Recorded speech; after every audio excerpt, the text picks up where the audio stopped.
Hola a todos y a todas, hoy les voy a hablar un poco sobre el circuito eléctrico. Para entender qué es un circuito eléctrico, primero tenemos que abordar otros subtemas, comenzando por la resistencia. En términos simples, la resistencia eléctrica es como la dificultad que encuentra la electricidad para pasar a través de un material. Cuanto mayor es la resistencia, más difícil es que la corriente fluya. Otro término que vamos a abordar va a ser el de la corriente eléctrica, la cual es el flujo de carga eléctrica, generalmente electrones, a través de un material conductor. Este flujo se produce cuando hay una diferencia potencial entre dos puntos, lo que hace que las cargas se muevan. Existen dos tipos principales de corriente eléctrica, la continua y la alterna. Y ahora les voy a presentar unos ejemplos de corriente eléctrica que podemos encontrar en nuestra vida cotidiana, como la iluminación con las bombillas y las luces LED que están en nuestras casas, los electrodomésticos, las lavadoras, los refrigeradores, los microondas, en la tecnología como las computadoras, los teléfonos y otros electrónicos que requieren corriente eléctrica, en los transportes, los trenes eléctricos, que eso ocupan corriente eléctrica, los tranvías. Y ahora les voy a dar unos ejemplos naturales de corriente eléctrica, como pueden ser los rayos, como cuando llueve caen truenos, rayos, el viento solar que viene del sol y a través de eso se puede generar energía, y la descarga electrostática que se puede sentir al tocar objetos metálicos después de caminar sobre una alfombra. Y por último, hay que hablar sobre lo que es voltaje. El voltaje se puede definir como la cantidad de energía potencial entre dos puntos de un circuito. Uno tiene más carga que otro. La diferencia de carga entre los puntos, eso es el voltaje. Pero no se debe confundir con la corriente, ya que esta es la tasa con la que fluye la carga.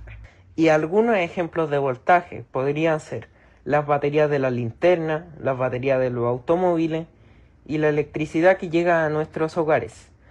Y el voltaje, se mide en voltios. Hay dos tipos de circuitos.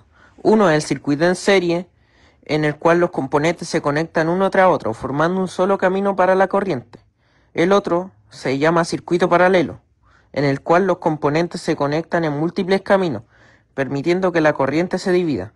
La principal diferencia radica en cómo la corriente y el voltaje se distribuyen a través de los componentes. Por ejemplo, en el circuito en serie, la corriente fluye a través de todos los componentes. Por otro lado, en el circuito paralelo, la corriente se divide entre los diferentes caminos, de acuerdo con la resistencia de cada rama. En cuanto al el voltaje total en el circuito en serie se divide entre los componentes, de acuerdo con su resistencia. Por otro lado, en el paralelo, el mismo voltaje se aplica a todos los componentes. La ventaja del circuito en serie es que es fácil de entender y construir, útil para aplicaciones donde se requiere una corriente constante.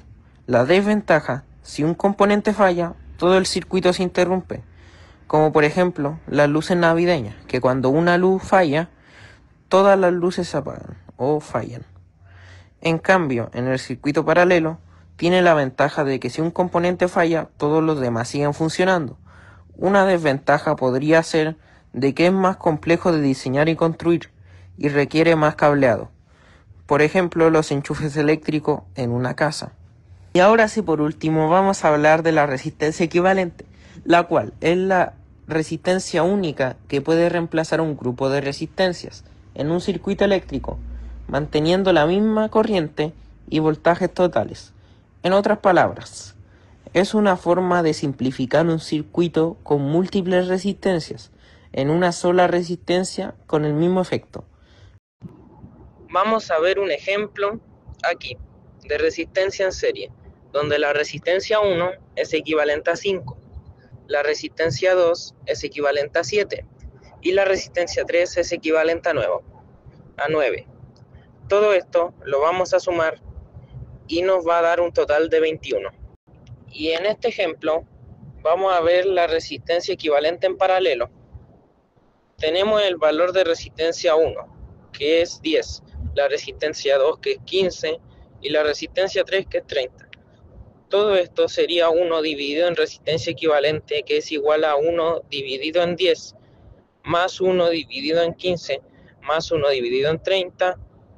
Y bueno, a todo esto debe sacarle el mínimo común denominador, que es 30, porque es el número mayor. Y realizamos una suma de fracciones. Y luego 1 dividido en resistencia equivalente es igual a 6 dividido en 30. Y desarrollamos esta ecuación donde resistencia equivalente es igual a 5. Y eso es todo por hoy.